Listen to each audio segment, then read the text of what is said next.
Parce qu'il faut savoir que, par exemple, à Beersheva, qui est dans le sud et donc du coup assez proche de la bande de Gaza, il y a des alarmes en plein milieu de la nuit pour te dire qu'il y a un missile. Tu dois aller dans un bunker, enfin non, c'est pas vraiment un abri, on va dire, c'est pas un bunker, c'est un abri en béton armé qui est nous le nôtre. Il était au milieu de nos immeubles. En fait, il y a une entrée, enfin qui est normalement fermée, et donc en fait t'es censé t'as 1 minute 30 pour courir et aller t'abriter dans ce truc.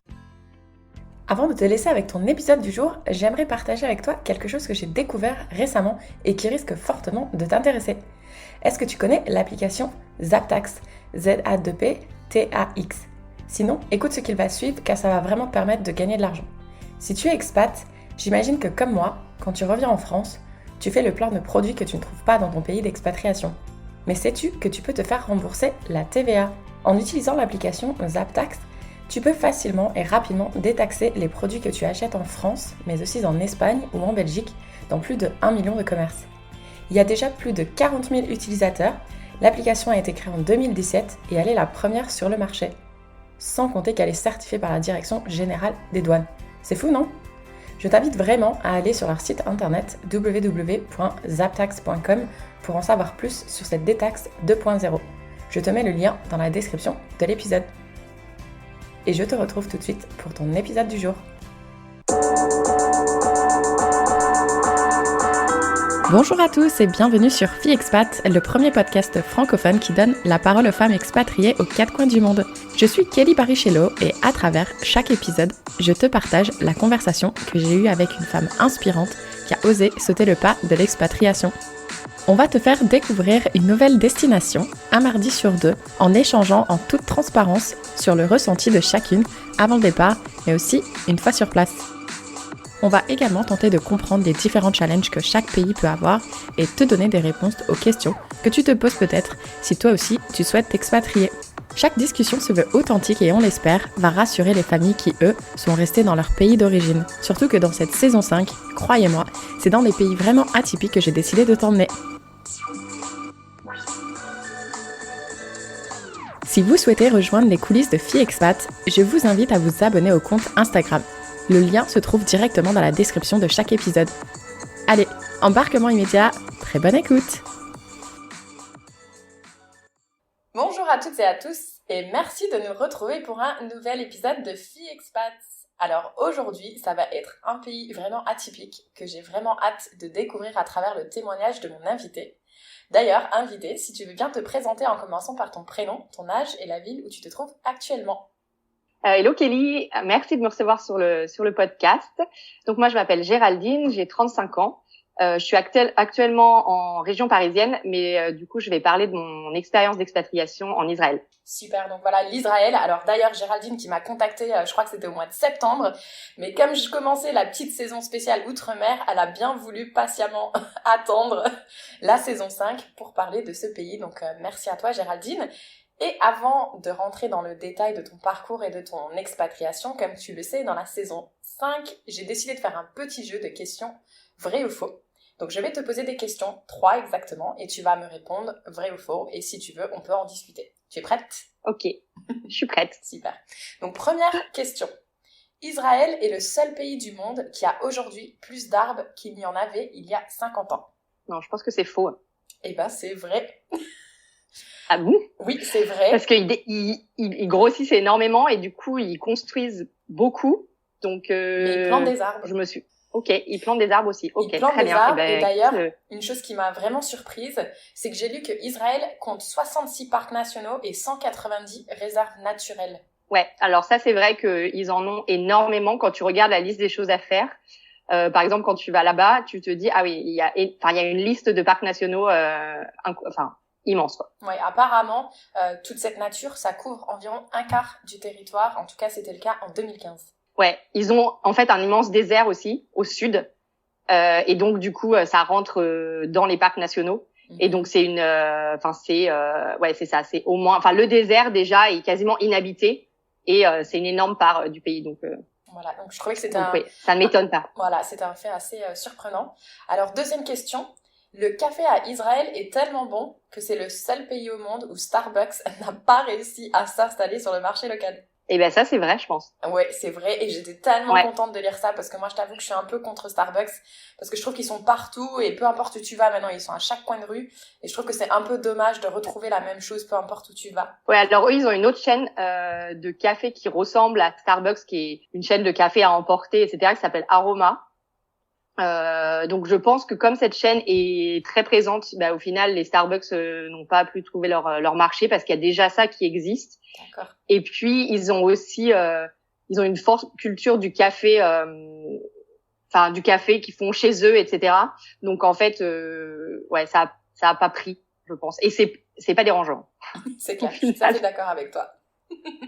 Et pour finir, troisième question. D'ailleurs, pour toutes celles et ceux qui écoutent et qui auraient envie d'écrire une lettre à Dieu, est-ce que tu crois que si tu envoies une lettre à Dieu, elle sera envoyée à Israël et placée sur le mur des Lamentations? Alors, c'est une bonne question. Sachant que moi, je suis athée.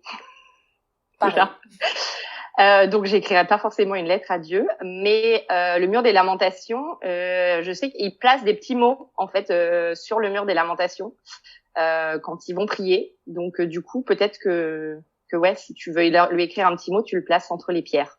Voilà, ta réponse est correcte, c'est vrai. Si on envoie une lettre à Dieu, elle sera placée sur le mur des Lamentations. Voilà. Okay. En fait, j'ai adoré préparer cette petite série de vrai ou faux, mais ça a été très compliqué parce que c'est impressionnant le nombre de choses intéressantes qu'il y a sur Israël. Mais bon, j'ai dû me contenter que 3. Et ce que je me suis dit que j'allais faire, c'est que la suite, je vais le mettre dans la newsletter. Je sais pas si t'as vu que j'avais lancé une petite newsletter. Donc, j'allais mettre un peu ce que j'ai découvert de ce pays dans la newsletter parce que sinon, ça pourrait durer tout le temps de l'enregistrement. Donc voilà, je vais m'arrêter là. Maintenant, on va revenir sur ton parcours à toi. Donc, est-ce que tu peux nous dire, de toute façon, toi et moi, on ne se connaît pas, juste un tout petit peu, est-ce que tu peux essayer de nous resituer qui tu étais, qu'est-ce qui t'a emmené à Israël, quel est un peu ton parcours? Ouais, alors moi, c'est assez simple, en fait. Israël, j'y suis allée parce que mon copain est israélien. Donc, c'était pas du tout un choix et je pense que si je n'avais pas de copain israélien, je ne serais jamais partie m'expatrier là-bas. Enfin, c'était un pays que je connaissais très peu. On le connaît dans les médias en Europe à cause du conflit israélo-palestinien. Enfin, et je me suis jamais vraiment intéressée plus que ça à ce pays avant. Et mon copain, je l'ai rencontré quand j'étais en voyage au Chili. Donc, on était tous les deux en voyage d'1 an en Amérique du Sud. On s'est rencontrés au Chili. Et donc voilà. Donc lui, comme il est israélien et qu'il est obligé de rester en Israël pour 3 ans. Parce qu'il fait ses études là-bas, et du coup, quand on a commencé à se dire que notre relation était sérieuse et que moi je travaille de la maison, et du coup l'option pour nous pour ne pas avoir une relation à distance, c'était que moi je le rejoigne en Israël. Donc voilà, c'est pour ça que j'ai été que je me suis expatriée là-bas. J'y ai passé 1 an entre septembre 2020 et juillet 2021, et je vais y retourner du coup au mois de mars. Pour au moins 6-8 mois, jusqu'à temps qu'il termine ses études en février 2023. Du coup, pour essayer de comprendre un peu cette décision, déjà, comment t'as fait pour faire un tour du monde? Enfin, c'est un tour du monde, non, un tour de l'Amérique du Sud, c'est ça? Ouais, exactement. Alors, en fait, donc moi, ça fait 10 ans que je voyage, que je suis tombée dans la marmite du voyage. Et comme on le sait toutes les deux, une fois que t'es tombée dedans, c'est très compliqué d'en ressortir. J'ai déjà fait pas mal de voyages au long cours. Après mes études, je suis partie 3 mois en Australie et 2 mois en Inde. Donc ça me faisait déjà à peu près 6 mois de voyage, de longs voyages avant de trouver un job. En fait, à la base, c'était je vais en profiter avant de rentrer dans la vie active, de prendre un CDI et de travailler pendant 40 ans sans s'arrêter. Je vais voyager maintenant, ce qui était génial. Après, quand je suis rentrée, ça m'a tellement plu que je me suis dit de toute façon, je le referai. Je repartirai parce qu'en fait, cette sensation d'être en voyage avec, sur le long cours et du coup de pas avoir la fin dans 15 jours, j'ai adoré en fait cette sensation-là. Mm-hmm. Ensuite, j'ai bossé à Paris et à un moment, je me suis retrouvée sans job, célibataire. Et donc là, j'ai décidé de m'expatrier à Londres. Donc c'était ma première expatriation parce que du coup, j'ai vécu 2 ans et demi à Londres. Et là, c'était vraiment de me dire, en fait, j'ai une situation idéale, c'est-à-dire je quitte rien et donc du coup, je vais partir à l'étranger parce que ça sera une autre manière de découvrir l'étranger autre que le voyage. Donc du coup, je suis partie vivre à Londres et ce qui m'a poussée à du coup démissionner pour partir en voyage, c'est de un parce que c'était toujours dans ma tête de me dire je vais refaire un long voyage. J'ai eu le temps entre-temps de mettre de l'argent de côté, du coup, parce que ça nécessite quand même un peu d'argent, donc il faut le prévoir et l'anticiper. Et au passage, à l'époque, je travaillais dans le marketing. J'ai fait mes études en marketing et je travaillais en marketing, mais je m'intéressais énormément à l'environnement et à la cause écologique depuis des années. Et en fait, ça a commencé à faire une dissonance cognitive, on va dire, dans ma tête. J'étais plus du tout raccord entre mon boulot et mes valeurs personnelles. Et en fait, j'ai une copine qui me dit, une très très bonne amie, qui me dit, je crois que j'ai envie de partir. J'ai aussi envie de quitter mon job. Et là, je lui dis, ok, on y va quoi. Genre, ok, on y va toutes les deux. Et donc, en fait, on s'est mis un an. On en a parlé et en fait, on s'est dit, ok, dans un an, on part. Parce que il fallait quand même continuer à mettre de l'argent de côté, prévoir la chose. Moi, j'étais quand même très très bien à Londres. Enfin, malgré que dans mon boulot, ça me plaisait de moins en moins. J'adore Londres, j'ai adoré mon expatriation là-bas. Et je pense que si je serais pas partie voyager, j'y serais encore. Enfin, j'aurais jamais quitté la ville en fait. J'aurais quitté de boulot. Enfin, j'aurais changé de job et voilà. Donc du coup, j'ai démissionné et on est parti voyager un an en Amérique du Sud avec ma pote et c'était génial. Excellent. C'était trop bien. Alors, du coup, j'ai envie de rebondir sur deux petites choses. La première, déjà, pour celles et ceux qui écoutent, on va pas trop passer de temps à parler de Londres parce qu'on a déjà 2 épisodes. On a l'épisode avec Tiffany et l'épisode avec Lorna où toutes les deux nous partagent leur vécu à Londres. Mais du coup, je sais que la vie à Londres est quand même assez chère. Du coup, comment on met de l'argent de côté quand on vit à Londres, en fait ? Eh ben moi, en fait, je suis très peu dépensière. Mais ça, c'est depuis toujours. Et du coup, par exemple, quand je peux économiser un pound, par exemple, mes collègues, ils se prenaient toujours un café au Starbucks ou à n'importe quel café, etc. Moi, je faisais jamais ça. Et en fait, du coup, j'ai toujours depuis que j'ai 16 ans et que j'ai commencé à faire des petits jobs d'été pour me financer mes vacances, etc. En fait, j'ai toujours mis de l'argent de côté. Et en fait, à Londres, c'était pareil. J'arrivais à me débrouiller. Après, j'étais en coloc parce que j'aurais pas pu me payer un appart solo parce que ça coûte cher. Mais voilà, genre par exemple, je rentrais souvent à Paris parce que du coup, l'Eurostar, c'est 2 heures, t'es à Paris pour voir ma famille et mes amis. Mais j'ai tout été planifié. Donc, en fait, je réservais toujours 3 mois en avance pour avoir des billets de train le moins cher possible. Et en fait, j'anticipe énormément et donc j'arrive à mettre de l'argent de côté, quoi. Super. C'est ce qui m'a permis de faire en fait tous ces voyages aussi depuis 10 ans, quoi. Non, mais je te rejoins parce que moi, on me pose souvent la question, mais comment tu fais pour partir aussi souvent ? Et en fait, la réponse, c'est des concessions et de l'organisation. Parce que du coup, oui, tu regardes ce que tu dépenses, t'enlèves ce qui n'est pas nécessaire. Comme un café, moi je sais que c'est vrai que mes collègues, c'était pareil, tous les jours ils venaient au boulot, ils avaient leur café dans la main. Bah oui, mais ça fait peut-être que 30 ou 50 dollars à la fin du mois, mais ça, à la fin de l'année, ça te paye un billet d'avion en fait. Ouais, non mais c'est ça exactement. Moi j'ai toujours, c'est vrai que c'est une concession, mais en fait comme c'est ma manière de fonctionner, je déteste dépenser de l'argent dans un truc qui j'ai l'impression qu'il m'apporte rien et parfois, donc du coup, alors ça veut pas du tout dire que je me prive et que je suis en train de pleurer parce que, je veux dire, si je veux m'acheter un truc, je me l'achète. Mais je prends pas de plaisir à dépenser de l'argent comme ça pour des choses où, par contre, si je dois payer un billet d'avion 2 000 € parce que j'ai absolument envie d'aller voyager en Australie, je le ferai, quoi. Parce que j'ai l'impression que ça vaut énormément pour moi à mes yeux, beaucoup plus que le matériel. Et je suis aussi assez minimaliste de par le fait que je suis très sensible à l'environnement, etc. Donc en fait, je m'achète très peu de choses, beaucoup en seconde main, et tout ça mis bout à bout fait qu'on arrive à économiser de l'argent. Super. Et écoute, moi je suis complètement alignée avec ce que tu dis. Et donc du coup, là, tu prends ce billet d'avion, tu lâches tout à Londres, et là c'est le coup de foudre. Eh ben, comment Ouais. ça se passe? On a un coup de foudre comme ça en voyage, mais de là à aller s'installer en Israël quand même, tu peux nous expliquer comment ça s'est passé dans ta tête? Ouais. En plus, alors c'est un peu plus compliqué que ça. C'est-à-dire qu'on s'est rencontrés au Chili. On a passé 3 jours ensemble, mais ensuite moi je devais repartir parce que on a fait d'ailleurs. Petit conseil, on a fait beaucoup de bénévolat pendant notre année de voyage avec le site Workaway, ce qui permet aussi de voyager en dépensant très très peu. Donc sur 1 an de voyage, on a au moins fait 3 mois de bénévolat. Super. Et on a voyagé très lentement puisqu'on a fait que 3 pays. On a fait Argentine, Chili et Brésil.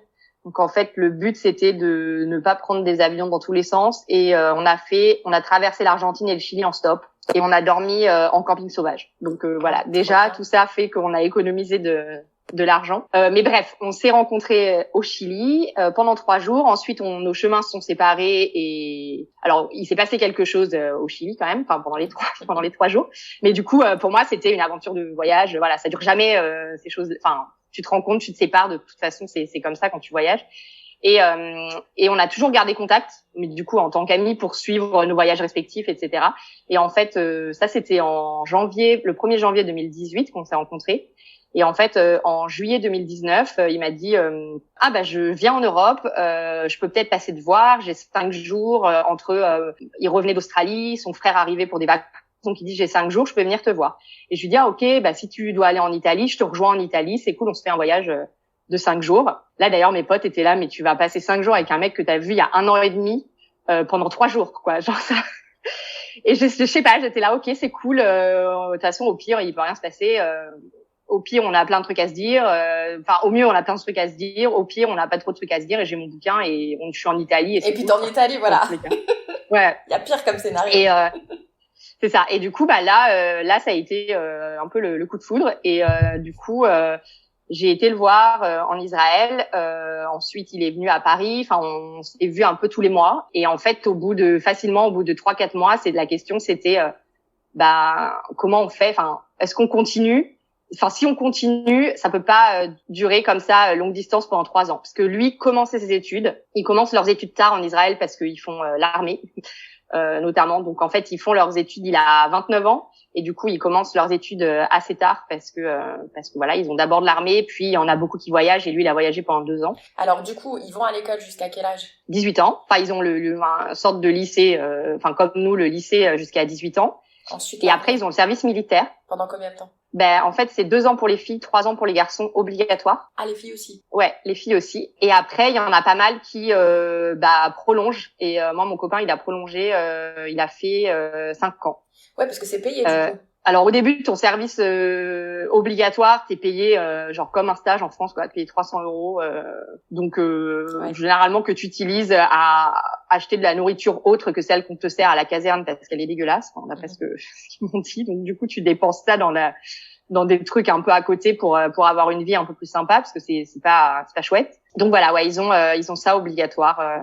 Entre eux, du coup, leurs 18, ils peuvent commencer 1 an plus tard, ils peuvent commencer à 19 ans. Jusqu'à généralement 23-24 ans, quoi. Un détail dont j'étais pas du tout au courant, mais du coup, donc lui il a fait son service militaire et ensuite il a prolongé un petit peu et ensuite il a voyagé. Voilà, exactement. Ok, cool. Et donc en fait il était obligé de rester 3 ans en Israël puisqu'il a commencé ses études et donc il étudie en Israël. Et donc la question c'était de toute façon, moi je vais venir parce que je travaille en indépendant. Je suis consultante indépendante pour les entreprises, donc en fait je peux travailler d'où je veux. Et donc la question était, je lui ai dit ok c'est moi qui viens. Enfin dans tous les cas il n'y a pas le choix parce qu'on va pas se lancer dans une relation à distance pendant 3 ans. Donc moi j'avoue que tu me demandais au début dans quel état d'esprit j'étais, mais en fait ça me paraissait assez logique parce que j'avais envie de donner une chance à cette histoire d'amour. Donc et j'adore voyager, ça me fait pas peur d'aller vivre à l'étranger. J'ai une volonté de vivre à l'étranger. Enfin, ça c'était déjà il y a longtemps, mais je me suis toujours dit, moi dans ma vie, je veux au moins vivre dans 5 pays différents. Donc du coup, c'était pas l'Israël était pas du tout sur ma liste. Je visais plutôt en rentrant de voyage l'Espagne et Barcelone parce que j'ai une de mes meilleures amies qui habite à Barcelone et que je me suis dit c'est cool d'aller dans un endroit où on connaît déjà des gens. Et donc je m'étais plutôt orientée vers Barcelone, mais il s'avère que du coup il y a eu ça entre-temps et je me suis dit pire, c'est Israël et puis Barcelone, on verra plus tard, quoi. Écoute, donc une personne comme moi qui est du genre à ok, j'ai pas d'a priori sur tous les pays, enfin j'en ai pas très peu, et j'aime beaucoup suivre mon instinct, donc je pense que c'est aussi ce que t'as fait, t'as suivi ton instinct. Ouais. Mais je pense que on peut avoir dans notre entourage des personnes à qui tu peux le dire, ils vont te dire non mais attends, l'Israël ça va pas la tête. Est-ce que t'as eu justement ces réticences par rapport à des amis, de la famille? Ouais, ma mère.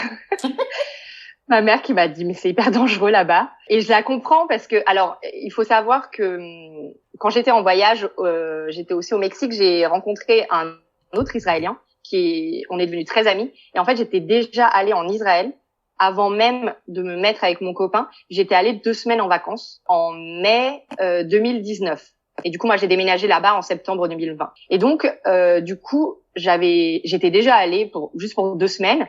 Et bon, j'avais vu que c'était pas dangereux. C'est-à-dire qu'au quotidien, c'est pas dangereux. La situation géopolitique est très compliquée et conflictuelle, ce qu'on appelle le conflit. Mais au quotidien, c'est pas du tout dangereux. C'est d'ailleurs, par exemple, beaucoup plus.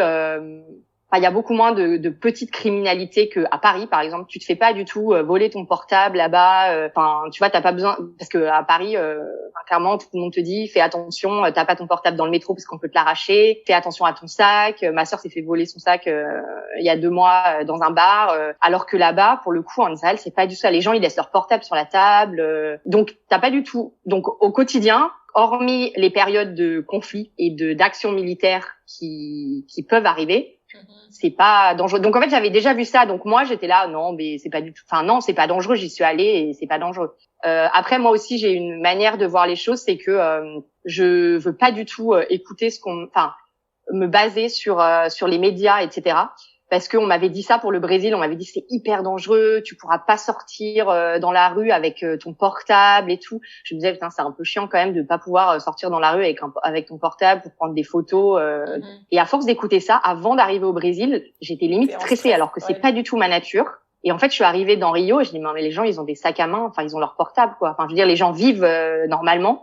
Et au final, il nous est rien arrivé. Alors évidemment, il faut faire attention à pas exposer sa richesse. Les bijoux, par exemple, au Brésil, on te dit si tu as une chaîne, tu peux te la faire arracher.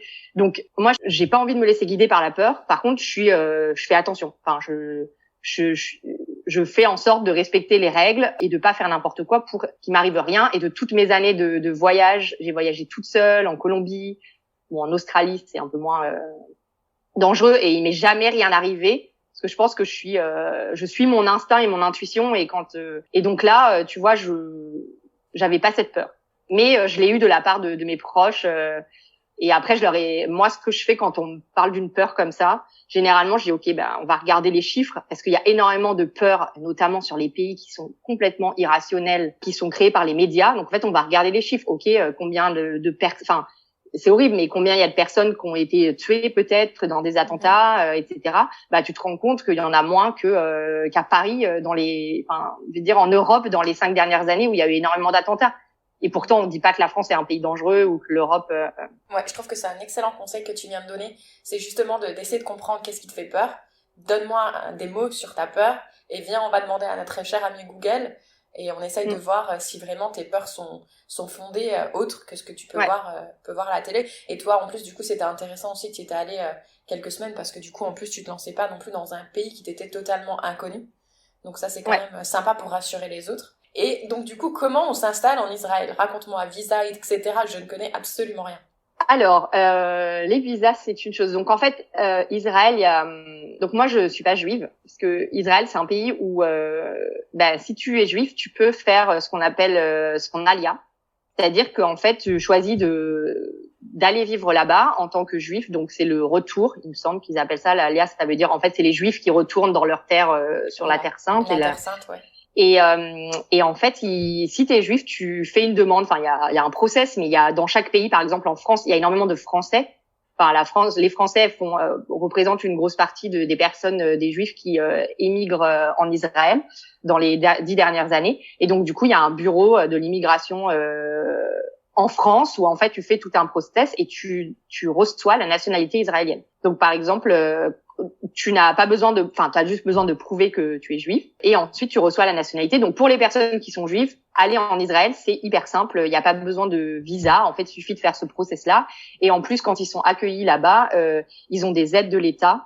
Ils ont des cours d'hébreu pendant 6 mois qui sont gratuits. Ils ont des aides pour payer leur loyer, en fait, pour qu'ils s'installent pendant 6 mois et qu'ils trouvent un boulot et qu'ils puissent du coup construire leur vie. Je trouve ça vraiment génial. Et d'ailleurs, est-ce que tu savais, enfin je pense que tu le sais, mais pour celles et ceux qui nous écoutent qui ne le savent peut-être pas comme moi, est-ce que tu savais que le drapeau justement israélien, il a été fait, les couleurs, tu sais, blanc et bleu, ouais, c'est pour représenter la cape de prière des Juifs? Non, je savais pas du tout.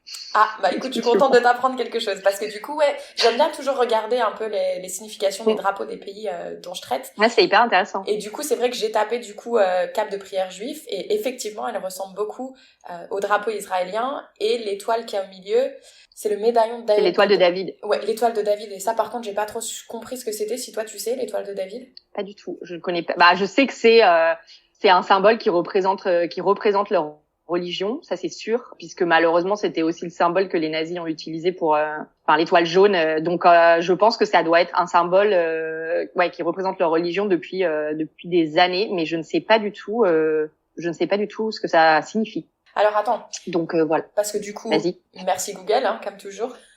Je devrais être payée à chaque fois que je dis le mot Google d'ailleurs. Mais je viens de faire une petite recherche rapide. Donc l'étoile de David, appelée également Magen David ou Maren David, signifie le bouclier de David. Il s'agit du symbole de la religion juive. Elle représente 2 triangles superposés formant une étoile à 6 branches. Ce symbole remontait au 7e siècle avant Jésus-Christ. Bon, ça nous dit toujours pas exactement... Non, la signification, ouais, non. Bon, bah le bouclier de David, hein, écoute, ça représente un bouclier. Donc du coup, pour en revenir à nos moutons... Je parlais de l'immigration là-bas, du coup. Et en fait, il y a tout ce process pour les personnes, du coup, qui sont juives. Donc, il y a vraiment une aide. Moi, je ne suis pas juive. Donc, du coup, c'est beaucoup plus compliqué. Donc, comment t'as fait ? Et en fait, je suis entrée. Donc déjà, il y a eu c'était la galère parce que Israël avait fermé ses frontières parce que c'était en septembre 2020. Israël a fermé ses frontières comme tout le monde en mars 2020 avec le Covid. Sauf que eux, ils les ont pas réouverts pour les touristes. Donc les frontières étaient uniquement ouvertes pour les citoyens israéliens. Et donc du coup, il a dû demander au ministère de l'immigration un permis d'entrée pour moi, en justifiant qu'on était ensemble, en montrant, on a dû montrer des photos, on a dû faire des lettres de nos proches, justifiant de notre relation, etc. Et donc j'ai eu mon permis et je suis arrivée avec un visa de touriste de 3 mois. Et là, j'ai commencé un process pour avoir ce qu'ils appellent un partner visa, qui est du coup un visa pour un conjoint de citoyen israélien, mais qui du coup n'est pas juif, qui peut être n'importe quelle religion, sans religion, enfin bon. Et en fait, c'était la galère parce que j'ai fait la demande en octobre et en fait, ils m'ont donné le premier rendez-vous en avril. Ah. Parce que déjà avec le Covid, comme ça avait été fermé pendant des mois pendant le premier confinement, du coup tout était reporté et ils sont dans tous les cas pas hyper rapides. Après, je dis ça, mais je connais pas du tout les process dans les autres pays et je pense que de toute façon, même en France, quand tu fais une demande de visa, etc., je pense qu'il y a aucun pays où c'est rapide et il y a aucun pays où c'est simple et tu demandes un visa et 2 mois après tu l'as. C'est ça. Donc moi, c'est mon expérience en Israël, mais je ne pense pas que ce soit spécifique à Israël. Mm-hmm. Et donc en fait, tant que j'avais ce rendez-vous, du coup, au bout de mes 3 mois de visa, on est retourné au ministère de l'immigration et en fait, ils m'ont renouvelé 3 mois de visa touriste parce que du coup, comme j'étais en process, ils savent que j'attends le rendez-vous, que c'est pas de ma faute qu'ils me donnent un rendez-vous en avril. Donc en fait, ils m'ont renouvelé mon visa et en fait, ils me l'ont renouvelé 2 fois. Donc au final, je suis restée 9 mois. J'ai eu 3 mois plus renouvelé 3 mois, renouvelé 3 mois. Super. Il s'avère que entre-temps, en fait, on a appris que du coup, mon copain allait faire un semestre d'échange aux États-Unis à partir de septembre 2021. Et en fait, quand tu demandes ce visa, tu dois rester dans le pays. Ou si tu sors du pays, tu ne peux pas rentrer jusqu'à temps que tu reçoives ton visa. Et tu dois rester au moins dans le pays au moins 9 mois sur 12. Et en fait là, moi je rentrais en France en juillet pour passer l'été en France, plus les 3 mois aux États-Unis. Donc en fait, j'ai abandonné le process parce que j'étais plus vraiment, ça servait plus à rien quoi. Donc je suis restée en Israël avec un visa touriste.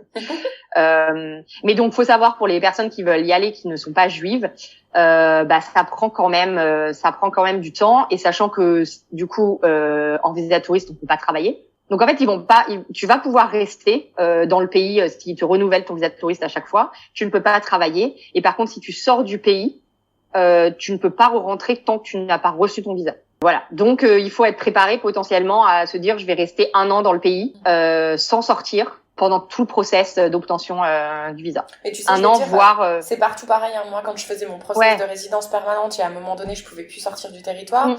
Et là, j'ai mon amie qui vient de compléter son process de citoyenneté. Et pareil, là, elle peut pas sortir pendant plusieurs mois du pays.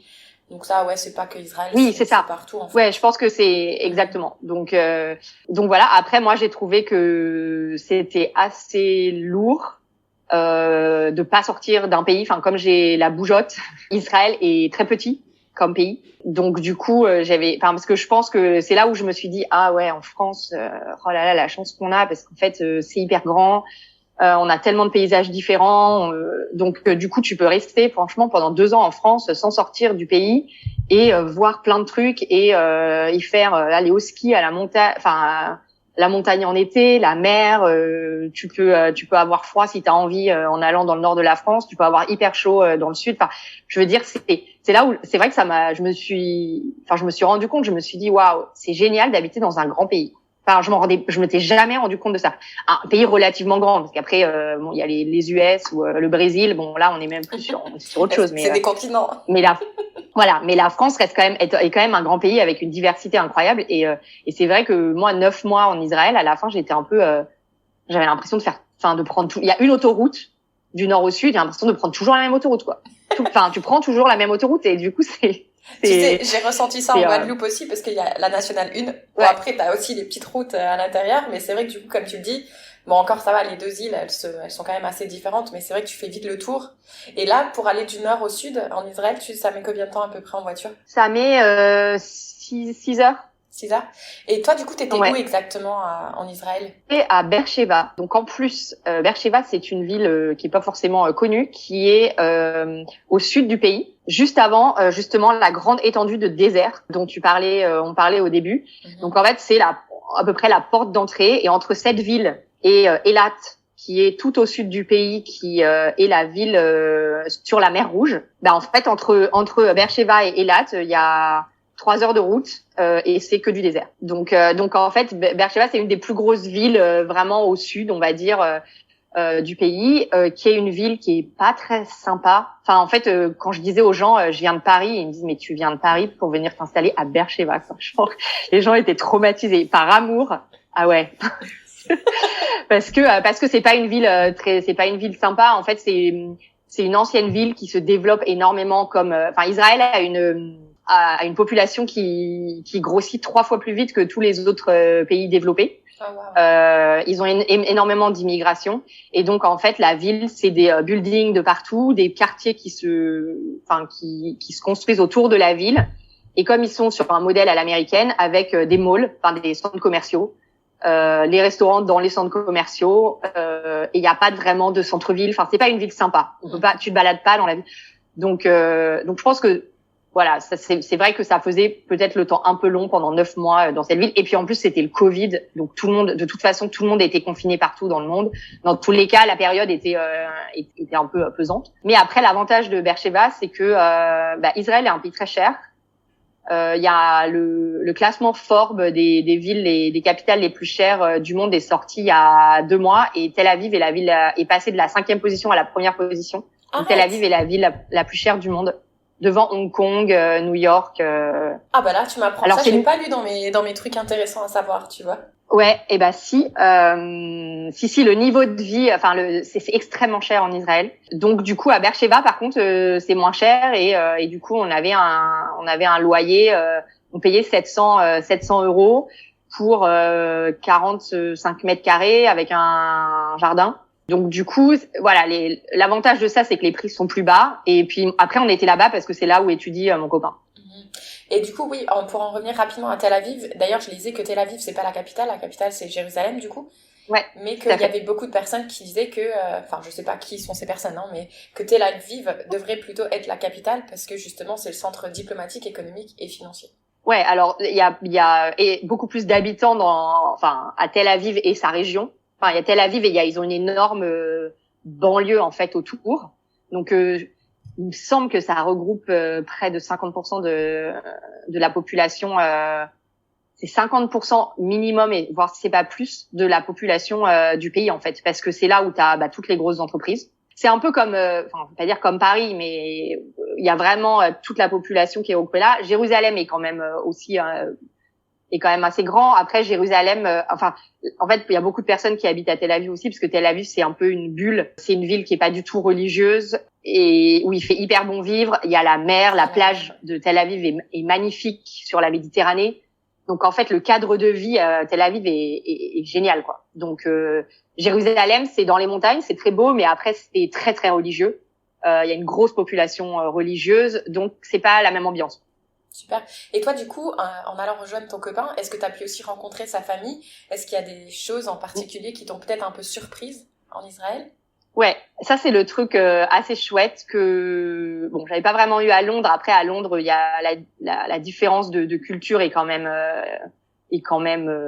moins éloignée. Mais là, j'étais vraiment j'ai rencontré sa famille. J'allais passer des week-ends chez ses parents, donc ses parents sont séparés, mais bon, soit chez sa mère qui habite dans les environs de Jérusalem, soit chez son père. J'ai rencontré ses cousines, ses oncles et tantes, etc. Donc pour le coup, j'ai vraiment, en fait, j'étais entourée que de locaux quoi. Pendant et puis ses potes de la fac qui sont tous israéliens. Donc en fait, j'étais vraiment entourée que de locaux. Et moi, ce qui m'a pas intéressé, pas perturbé, parce que c'est pas vraiment perturbé, mais c'est vraiment interloqué. Bon, c'est pas vraiment un super mot, mais surpris, exactement. Surpris, c'est ce que t'as dit. C'est moi, je suis pas religieuse. Enfin, je suis plus parce qu'après j'ai grandi dans une famille catholique, j'ai fait un peu de caté, etc. Mais on va dire que depuis que j'ai 12 ans, je suis athée. Mon copain est athée aussi. Donc c'est possible d'être juif et de ne pas croire en Dieu. Ses parents sont pareils. Donc lui, il a pas du tout grandi dans une famille religieuse. Et par contre, sa maman, son second mari, du coup, est religieux et pratiquant. Et donc en fait, quand on va chez sa maman, j'ai découvert ce que c'était le dîner de Shabbat le vendredi soir. Alors après, ça s'apparente à un dîner de famille comme nous. En France, on va faire le déjeuner du dimanche midi, par exemple.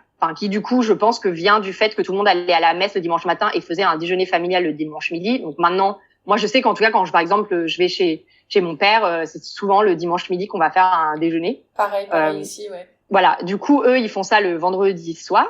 Et il y avait du coup la bénédiction avant il y a la bénédiction avant le dîner fait par son beau-père, donc le beau-père de mon copain, avec la lecture d'un passage de la Bible. Donc la Bible et la Torah, c'est la même chose, c'est juste que la Bible, en fait, nous, on a Ancien Testament et Nouveau Testament, enfin nous, les catholiques, les chrétiens, et eux, les juifs, ils ont que l'Ancien Testament, donc ça s'appelle la Torah. Mais du coup, ils lisent un passage de ça. Il y a un pain qui s'appelle le challah, qui du coup fait pour Shabbat. Et ensuite on boit du vin. C'est du coup il y a un peu un rituel. C'est trop bien. Et du coup c'était hyper intéressant. Après ce que je trouve, c'est que du coup moi je pose un peu des questions parce qu'il y a un moment où il y a les garçons de la table qui vont se laver les mains et les femmes ne vont pas se laver les mains. Donc du coup moi je suis toujours là. Pourquoi? Genre c'est quoi? Enfin pourquoi ils vont se laver les mains et pas nous? Et c'est vrai que c'est il y a pas forcément il y a forcément des explications, mais j'ai pas trop osé poser la question. Et du coup ce genre de règles qui du coup ne font pas partie de ma vie, c'est des choses qui sont un peu qui sont surprenantes et un peu où j'ai essayé de pas du tout me brusquer, mais il y a un moment je dis OK, en vrai ça me saoule un peu quoi. Donc, mais après c'est extrêmement intéressant. Du coup, j'en ai parlé à mon copain après. j'ai pas posé la question à son beau-père, etc. Mais j'en ai parlé à mon copain après, et en fait, on a essayé de trouver un peu la signification de ça, mais on n'a pas vraiment trouvé. Je suis en train de faire une recherche du coup parce que. Mais je suis pas sûre. Je suis pas sûre que tu trouves, parce que après c'est aussi, je ne suis pas sûre que ce soit exactement la même chose dans toutes les familles. Ah. Parce qu'à mon avis, si tu me cherches tradition du Shabbat, pourquoi les femmes se lavent pas les mains, ça m'étonnerait qu'ils te. Non, là j'ai tapé pourquoi les hommes se lavent les mains. Et là, il y a marqué, du coup, cette pratique juive de se laver les mains tire sa source notamment de la conclusion des instructions que Dieu adresse à Moïse concernant l'édification du sanctuaire. Oui, alors ça, tu vois, il m'avait répondu que pourquoi il se lave les mains. Enfin, mais par contre, la question de pourquoi les hommes et pas les femmes. Mais en même temps, dans la religion juive, par exemple, les hommes et les femmes sont séparés, ne prient pas ensemble à la synagogue. Et le vendredi soir, les hommes vont à la synagogue, mais les femmes n'y vont pas pour la prière du Shabbat. Donc dans tous les cas, il y a un peu comme dans beaucoup de religions, hein, mais il y a une différenciation entre les hommes et les femmes. Il n'y a pas une égalité, quoi. Ça c'est sûr. Ok. En tout cas, s'il y en a qui nous écoutent et qui savent pourquoi les hommes et pas les femmes, n'hésitez pas à m'écrire sur le compte Instagram parce que je suis quand même curieuse de savoir du coup. Et du coup, il y a autre chose qui était assez marrant, et d'ailleurs à un moment, du coup, quand les hommes vont se laver les mains, en fait, on n'est pas censé parler. Et du coup, moi, je suis une pipelette, donc en fait, je commençais à parler avec sa mère, et du coup, elle me dit non, faut pas parler et tout. Je dis, ok, je me tais. Ah, en plus, il veut pas parler, quoi. Ouais, c'est ça. Et du coup, mais après, franchement, j'ai été, hyper bien accueillie. Comme ses parents sont pas religieux, du coup, ça pose pas de problème que je sois pas juive. Ce qui pourrait poser de problèmes dans d'autres familles, mais eux, pas du tout. Et ce qui est génial là-bas, c'est que en fait, tout le monde parle anglais.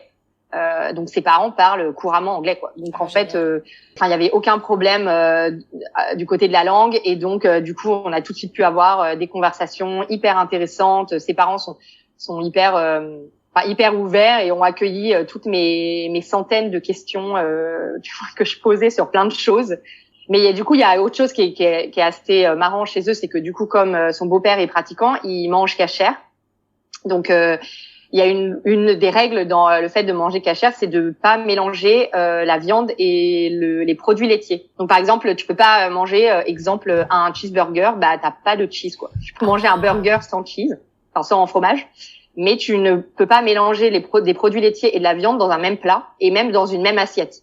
D'accord. Et donc en fait, ils ont deux éviers. Enfin, en fait, ils ont un évier avec deux bacs. Bon, ça c'est quelque chose qui existe chez nous aussi. Mais du coup, en fait, ils utilisent chaque bac pour laver les assiettes et les couverts, enfin la vaisselle pour la viande et la vaisselle pour le reste. Et donc ils ont 2 sets d'assiettes, 2 sets de couverts. Ouais. Mais c'est super intéressant, justement, je trouve. C'est hyper intéressant. Du coup, moi, je demandais toujours à chaque fois que je devais faire la vaisselle parce que j'avais trop peur de me tromper d'évier. J'aurais même pas tenté. Ils peuvent pas avoir de la vaisselle, des assiettes bleues et des assiettes rouges. Moi, il me faudrait un système. Non, ils ont un truc. Justement, lui, chez sa famille, ils ont des couverts avec un manche de couleur, c'est ceux pour la viande, et des couverts, tu vois, argentés, en métal pour le reste. Mais je me souviens qu'une fois je m'étais plantée parce que j'avais pris l'éponge au pif, et donc du coup mon mec me dit non mais c'est pas le bon truc. Bon après en vrai je vais pas me faire engueuler, tu vois, mais du coup ça j'ai découvert une des règles de manger des règles manger kasher, quoi. C'est hyper intéressant. De toute façon je pense que s'il y a bien quelque chose, c'est que comme Israël est un pays religieux, tu peux pas ignorer la religion. C'est impossible.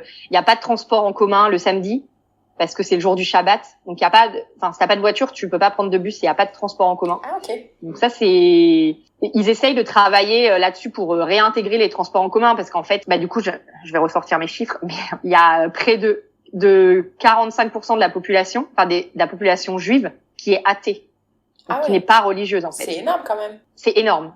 Moi, je pensais pas, alors ça, c'était un de mes a priori, c'est que je pensais pas que tu pouvais être juif et athée. En fait, mais tu es juif de sang. Donc, en fait, tu es quand même considéré comme juif, mais tu n'es pas croyant. D'accord. Et donc, du coup, tu ne célèbres pas Shabbat. Donc, tu ne fais aucune règle. Et donc, du coup, tu es pénalisé par le fait qu'il n'y ait pas de transport en commun le samedi, alors que toi, tu crois pas à cette croyance de ne pas rester chez soi le samedi pour se reposer, penser, prier, etc. Ouais, parce que ça fait quand même la moitié de la population, c'est clair que c'est énorme. Ouais, c'est énorme. C'est énorme et donc du coup, ils sont en train de... Enfin, je sais qu'il y a des personnes qui poussent pour justement changer ça. À Tel Aviv, par exemple, en fait, dans des villes qui sont moins religieuses, donc à Tel Aviv, il y a des bus. Donc en fait, c'est la mairie de Tel Aviv qui décide de mettre des bus le samedi. Dans une autre ville, Haïfa, qui est une des quelques villes mixtes en Israël, c'est-à-dire qu'il y a une population arabe et une population juive. Donc la population arabe, c'est en fait les Palestiniens qui étaient sur le territoire avant que Israël ait été créé. Et ces Palestiniens, enfin c'est du coup, ils sont appelés les Arabes israéliens, enfin les Israéliens arabes, peuvent être soit musulmans, soit chrétiens.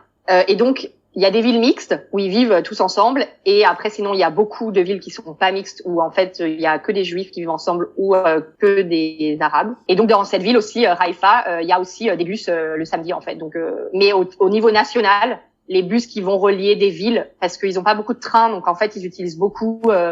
Ils font 2 heures de bus pour, par exemple, de Beersheva à Jérusalem, c'est 2h30 de bus d'une gare routière à une autre, par exemple. Ces bus-là, ils fonctionnent pas le samedi. Ouais, et donc du coup, c'est difficile d'aller vivre en Israël sans en apprendre, enfin, sans se questionner. C'est impossible de ne pas, enfin pour moi en tout cas, de ne pas se questionner sur qu'est la religion juive, enfin quelles sont un peu les règles, comment ça fonctionne, parce qu'en fait c'est tellement visible que t'es obligé d'en apprendre là-dessus, quoi. Enfin t'es obligé d'être curieux parce que sinon je vois pas comment tu peux faire. Tu comprends pas les fêtes. Ils ont beaucoup de fêtes, du coup avec des jours fériés, avec certaines règles. Il y a le jour de Yom Kippour où personne ne conduit. Il y a pas une voiture, etc. Donc en fait si tu te mets à conduire ta voiture déjà, enfin les gens te regardent bizarre et du coup faut s'intéresser, enfin voilà, t'es obligé de t'intéresser à ces traditions-là. Bah oui, puis en plus, il y a pas de cheeseburger au restaurant, quoi, c'est quand même... Non, alors du coup, tu as des cheeseburgers au restaurant. Ah, quand même. Non, tu en as dans les restaurants qui sont tenus par des gens qui sont athées. Okay. Et en fait, à Tel Aviv est une ville quasiment non religieuse. Il y a très très très peu de religieux. Donc en fait, par exemple, les restaurants vont être ouverts pendant Shabbat à Tel Aviv. À Jérusalem, il y a une grosse majorité des restaurants, des cafés, des commerces qui ferment le vendredi à 15h et qui réouvrent le samedi soir à 18h. Okay. Donc en fait, si tu vas aller manger le vendredi soir au resto, t'as te compte sur les doigts d'une main des quelques restaurants qui sont ouverts pendant Shabbat à Jérusalem. Et c'est pour ça qu'il y a plus de personnes qui veulent vivre à Tel Aviv, parce qu'en fait, à Tel Aviv, tu vis comme si tu vivais dans un pays non religieux, quoi.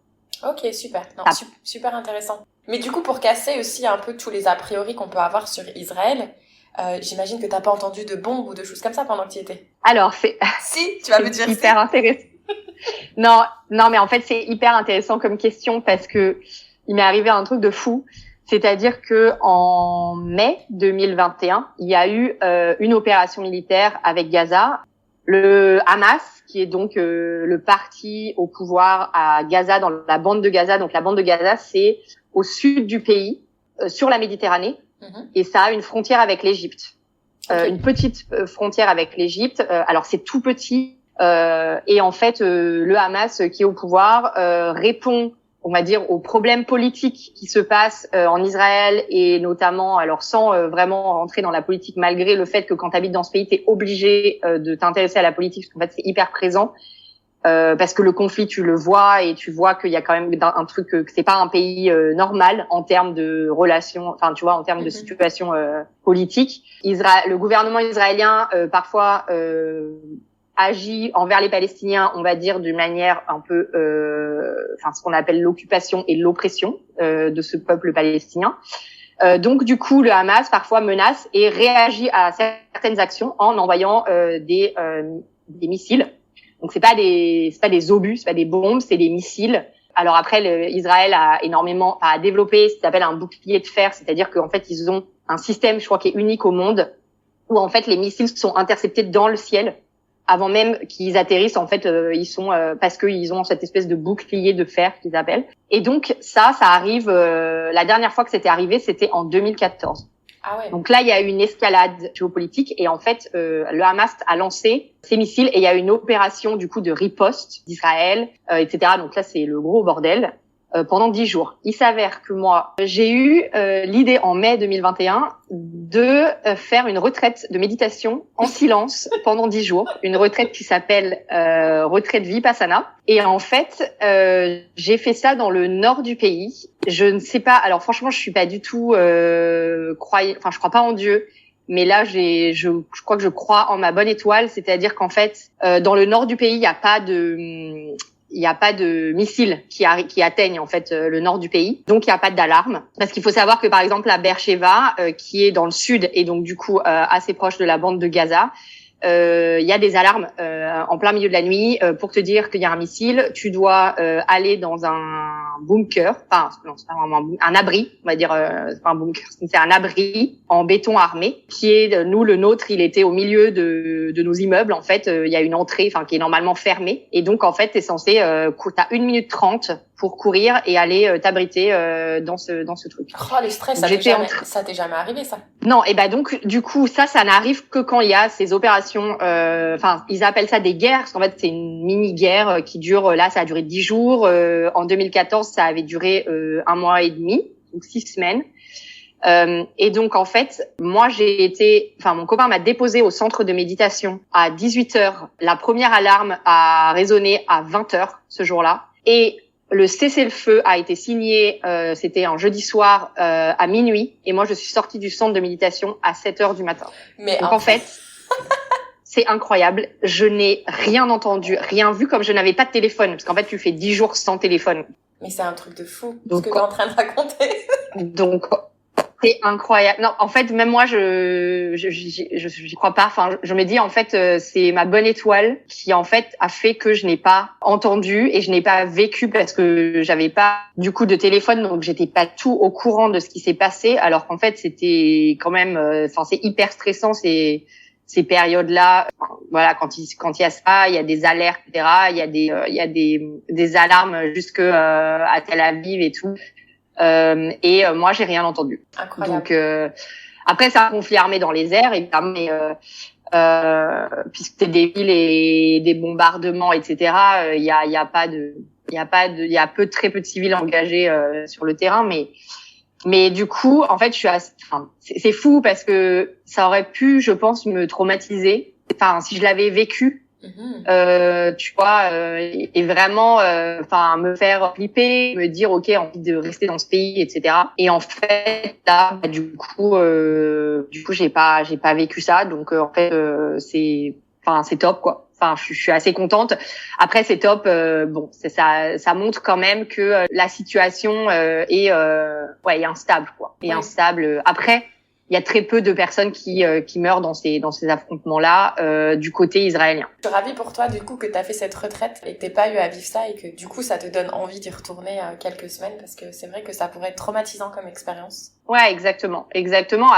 Après c'est vrai que c'est la réalité et du coup c'est ce qui est extrêmement intéressant. Enfin vu que j'avais déjà fait un expat à Londres.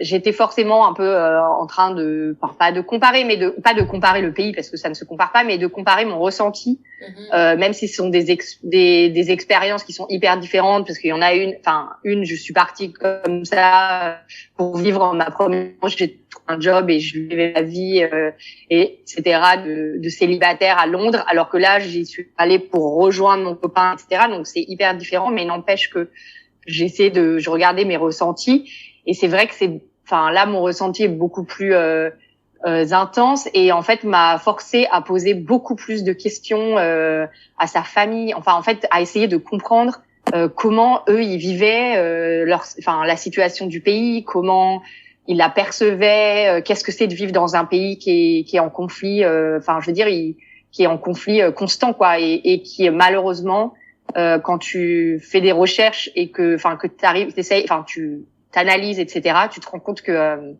la solution, elle est, voilà quoi. Donc tu sais pas comment, c'est très compliqué, très très très compliqué et du coup, je sais pas comment ils vont solutionner ce conflit parce que c'est pas un conflit de religion, c'est un conflit de terre et donc du coup, c'est économique, etc.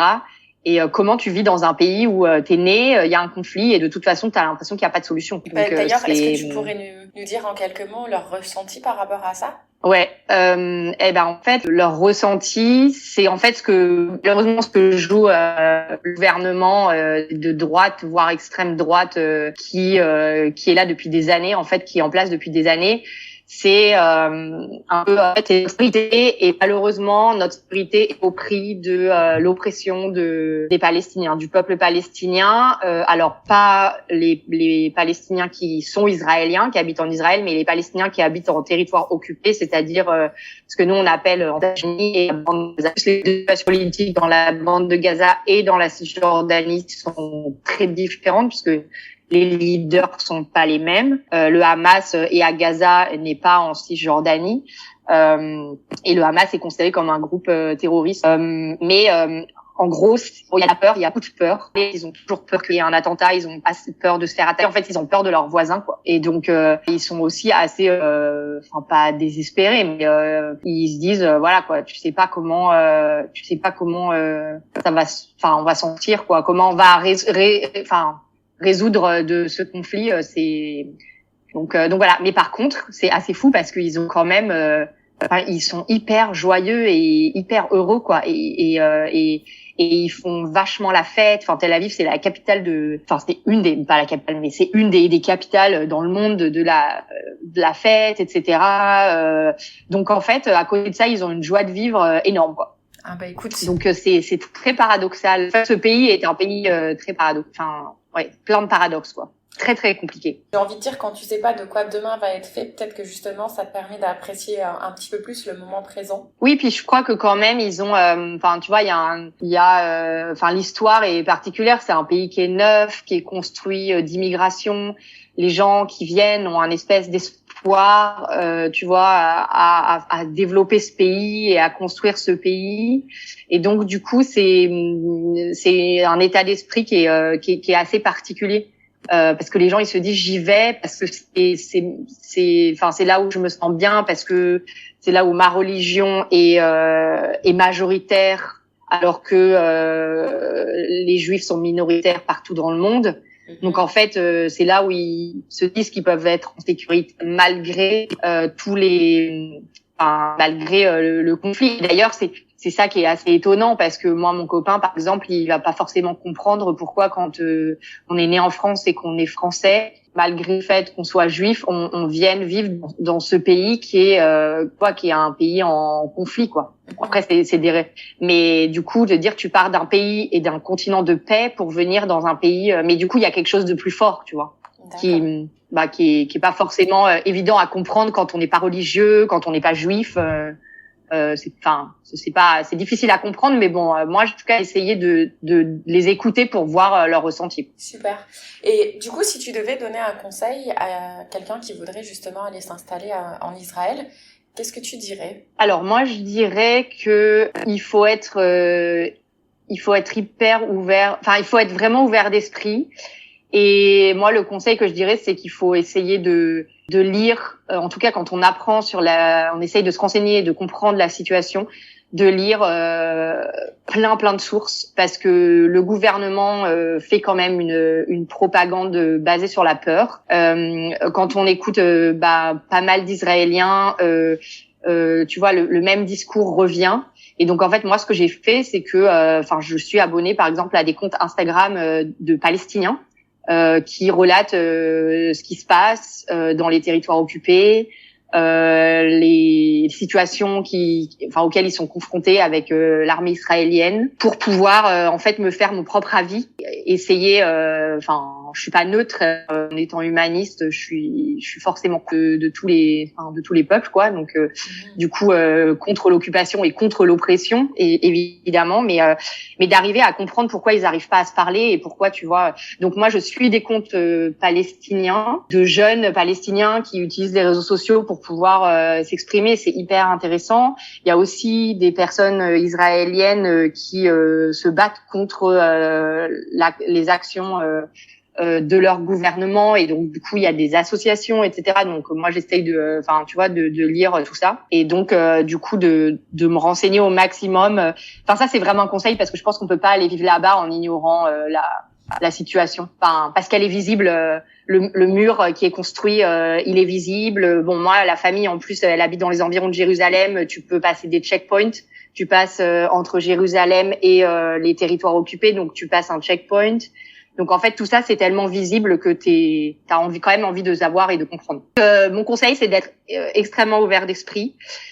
Et autre conseil, ce serait de aller vivre à Tel Aviv. C'est vraiment, enfin, ça se rapproche de notre manière de vivre, en tout cas en Europe.